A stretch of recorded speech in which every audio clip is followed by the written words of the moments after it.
భగవాన్ బిర్సా ముండా ఆదివాసుల హక్కుల కోసం పోరాడిన సమర యోధుడని బీజేపీ నాయకులు కంది శ్రీనివాస్ రెడ్డి అన్నారు. బిర్సా ముండా జయంతిని పురస్కరించుకుని ఆదిలాబాద్ పట్టణంలోని రైల్వే స్టేషన్ వద్ద గల ఆయన విగ్రహానికి పూలమాలలు వేసి నివాళులర్పించారు. ముండా 19వ శతాబ్దపు చివరి రోజుల్లో బీహార్, జార్ఖండ్ అటవీక ప్రాంతాల్లో బ్రిటిష్ కాలంలో జరిగిన ఉద్యమానికి సారథ్యం వహించి భారత స్వాతంత్ర ఉద్యమ చరిత్రలో ఒక ప్రముఖ వ్యక్తిగా నిలిచిపోయారన్నారు. ఆయన ఆదివాసీల్లో చైతన్యం కోసం ఎంతో కృషి చేసిన మహానీయుడని కొనియాడారు. ఆటవిక జాతులకు జల్ జంగల్ జమీన్ కోసం పోరాటం చేసిన యోధులన్నారు. బిర్సా ముండా సేవలకు గుర్తుగా రాంచీ విమానాశ్రయానికి ఆయన పేరును పెట్టారన్నారు. షాప్లో ఉన్నారా?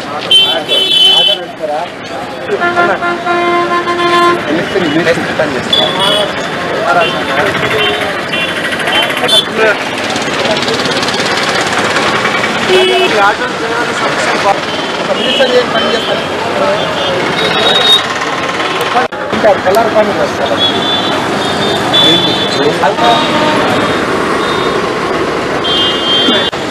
నమస్తే.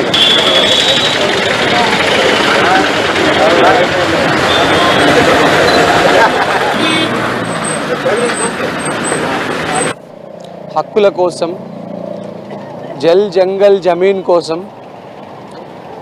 పోడు భూములలో వ్యవసాయం చేసుకుంటున్నటువంటి గిరిజన బిడ్డల యొక్క పరిస్థితుల్ని దారుణంగా ఉన్న సమయంలో బ్రిటిష్ వారికి వ్యతిరేకంగా పోరాడినటువంటి పోరాట యోధుడు శ్రీ బిర్సా ముండా గారు.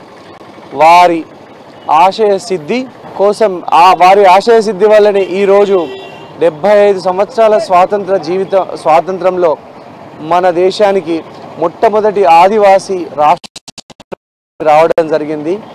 భగవాన్ బిర్సా ముండా గారి ఆశయాలు, వారి గొప్ప ఆదివాసీ గిరిజన బిడ్డలకు వారు చేసినటువంటి సేవ అమోఘమైనటువంటి సేవ. జల్ జంగల్ జమీన్ కోసం వారు పోరాడినటువంటి పోరాట విధానం ఈరోజు ఆదివాసీ బిడ్డల యొక్క, గిరిజన బిడ్డల యొక్క పరిస్థితులు ఈ మాత్రమైనా బాగున్నాయంటే కనుక భగవాన్ బిర్సా ముండా గారు చేసినటువంటి అకుంఠిత దీక్ష, పోరాట యోధత్వమే వారిని గొప్పగా నిలబెట్టింది. వారిని ఈ సందర్భంగా స్మరించుకుంటూ వారి ఆశయాలను, సిద్ధాంతాలను, భావజాలని భవిష్యత్ తరాలు అందించడానికి, శక్తివంతంగా అందజేయడానికి